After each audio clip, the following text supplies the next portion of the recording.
everyone, welcome back to my channel. My name is Beula Thomas. In today's video, I thought we should focus on the topic of moving or migrating to New Zealand, because from the 30th of July, there are going to be a lot more people arriving here to work or to study, and I'm sure a lot of those people are also moving their families too. And so I thought I'll provide about 12 tips just to help you as you prepare to relocate to this amazing country called New Zealand. People tend to migrate to New Zealand for the work-life balance and also this amazing family atmosphere that this country offers. Now, I moved from a really busy work routine, and so if you end up doing the same, you are going to be so shocked at the work culture here in New Zealand. It might take you a while to slow down and settle down into this new routine and new lifestyle that New Zealand offers. New Zealand is an island country in the southern Pacific Ocean. Often New Zealand does get left out when they print out these massive world maps that are sold worldwide. The world ends at Australia and they forget to add on New Zealand. But New Zealand is made up of two islands. So we've got the North Island on the top and then we've got the South Island on the bottom. Wellington is the capital of New Zealand, and that's where my family lives, and we've been here for about 13 to 14 years. First thing that you need to do when you touch down on New Zealand soil is to declare everything.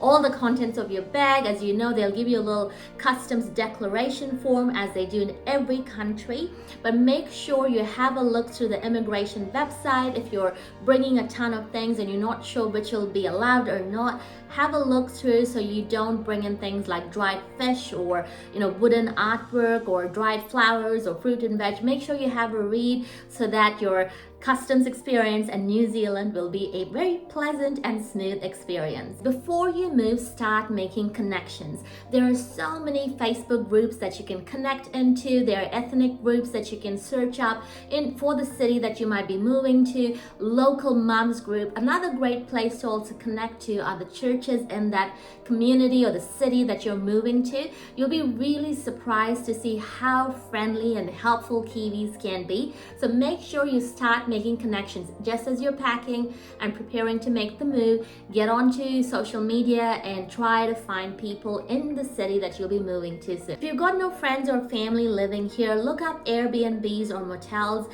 and I would highly suggest staying there for about 2 to 3 weeks so that it gives you enough time to find the right place for you and your family to move into. TradeMe is a great website to look up properties to rent and also to buy. You can even contact the agents and set up a list of viewings for when you arrive, but make sure you go and see the property with your own eyes before you sign the deal. Housing market is really competitive. I remember when we first got here, I thought it was going to be real easy, but it was just applying for a job. Actually trying to get a job would have been much easier. I also recommend having references from previous tenancies or someone, a reference from your home country that might help with your application. If you have young kids and want to save time on that first grocery shop, I recommend downloading the supermarket app. So the 3 supermarkets are Countdown, New World, and Pack and Save. These are the 3 supermarkets that pretty much every single family here in New Zealand shops at, and they also have a supermarket app which you can download beforehand and have a browse through the products. If you have an international credit card, you can even put through a click and collect and it'll be ready for you to pick up when you arrive. Once you have your housing sorted, it's time to open your bank account. Take all of the paperwork you need. The most important, of course, is your passport. The bank also might need a proof of address. So it's really helpful to get your accommodation sorted before you get your bank account open. But banks might be accommodating to suit your needs. So make sure you check in with one of the local banks at your city. Take your passport everywhere in the early days as you're setting yourself up. So whether internet, your cell phone plan, your housing, the bank, take your passport everywhere. Number 7, don't bring a lot of stuff. Just bring what you need, or if you're certain that a particular product is not sold in New Zealand, bring that along. I remember when I first moved here, I brought along my hairstyling products and I never used it because I needed to pull out the converter. So try not to bring a lot of electronic equipment. Now, if you're going to bring a bunch of stuff over in a container, declutter before you load that container. You will soon realize once you move here, there might be so many different things that you may not even use, like even your clothing as well. So do a massive declutter before you move. I know some people have moved here with small sachets of spices from their home just to help them out for the first month.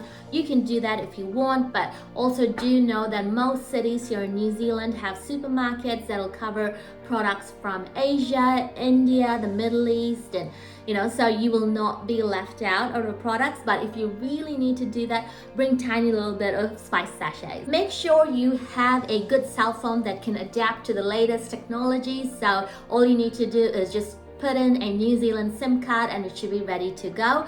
We've got Vodafone, Spark, and 2 Degrees. You can look up the different plans that they offer on their website and make your decision. I should also mention that before you make the move into your permanent accommodation, make sure you get internet and power sorted.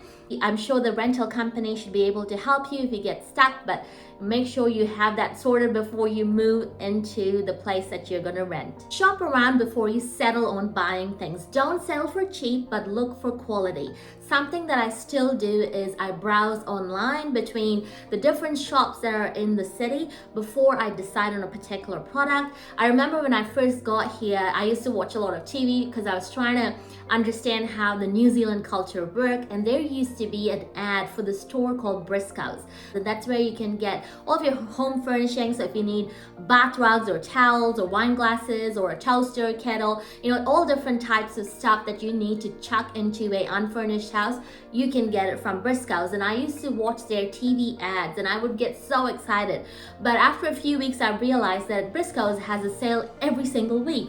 And and eventually I stopped getting so excited, but that's a great store to check out. But similarly, there are other stores you can go to, like the Warehouse or Kmart, or sometimes even Farmers. So don't go and settle on one store. As soon as you walk in, if you think there's a sale, stop, look around before you settle on a toaster or a kettle, because you just don't want to buy an appliance for the heck of it. Similarly, shop around for a car, look up the local car dealers, or you can even look up Trade Me. Don't get fooled by Marketplace. You can get some good deals there, but make sure you look at the car, go for a test drive, and do all of that before you buy your car. Save a ton of money. The cost of living is high, but when you consider the cost involved when you relocate to a new country, like here, when you're going to rent, you have to put down something called a bond, which is like about 2 to 3 weeks of down payment for your rent, and along with that you have to buy your furnishing, and then you're buying your car, and then you're setting up your internet and your phone. There's so many expenses that will quickly add up.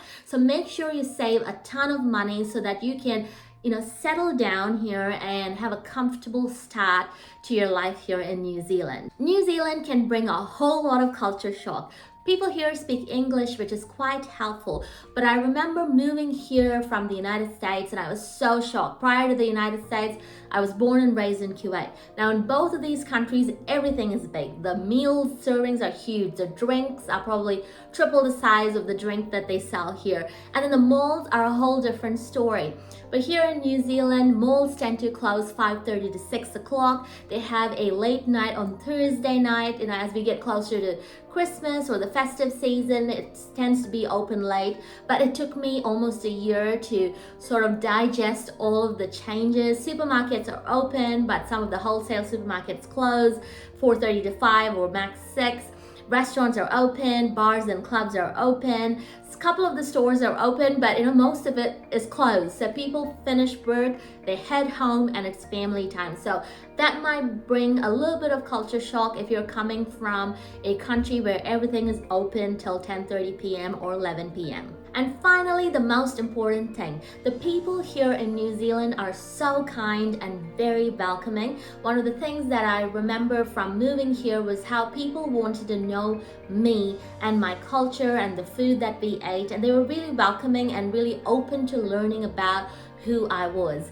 I know a lot of people who migrated here and have settled down here in New Zealand did so for their family. As a family, we spend a lot of time with our kids, and we're not torn between work and our family. We do our work at a certain time, and once that's finished, our focus changes to our family, and we don't miss out on special moments like some of our friends and family do. So I really appreciate that about New Zealand, that as much as I have to do all of my work, when it comes to family is always first. Coffee and the cafe scene is great, so if you are a coffee lover, you will love it. So make sure one of the first things that you're gonna do in your first week here in New Zealand is to find the best cafe in your city. Go in there and ask them for a flat white. That was the first coffee that I drank here. Before that, I just drank cappuccinos or lattes, right? So the first thing that I got to drink here when I settled down was a flat white. So I'm just passing that on to you. The food scene is great as well, different cuisine, so I'm sure you'll enjoy that. Now, talking about sports, we've got cricket, rugby, and netball. These are what people are into here. So if you're not into sports that much, you might soon catch that bug. Make sure you get a ticket to go check out a rugby, cricket, or a netball game. I really hope this video has been helpful to you as you're packing and getting ready to relocate to New Zealand. If you have any further questions, feel free to just pop it down in the comment section below, and I'll try my best to answer it. The other way you can also get in touch with me is through my Instagram account. I will also tag the supermarket comparison I did between the 3 supermarkets, so Countdown, New World, and Pack and Save. So I'll tag it up right there. So make sure you click on it straight after this video and have a look at that, because I think that'll really help you as you make your move to New Zealand. Alright guys, that brings us to the end of this video. If you enjoyed this content, I would love it if you give this video a like, and if you want to watch similar videos as you make your move to New Zealand, make sure you hit that subscribe button and turn your notifications on. If you're currently living in New Zealand but know someone who's making that move this year, I would love it if you share this video link with them, because I think they might find it helpful. I look forward to seeing you with a brand new video next Wednesday. Bye guys!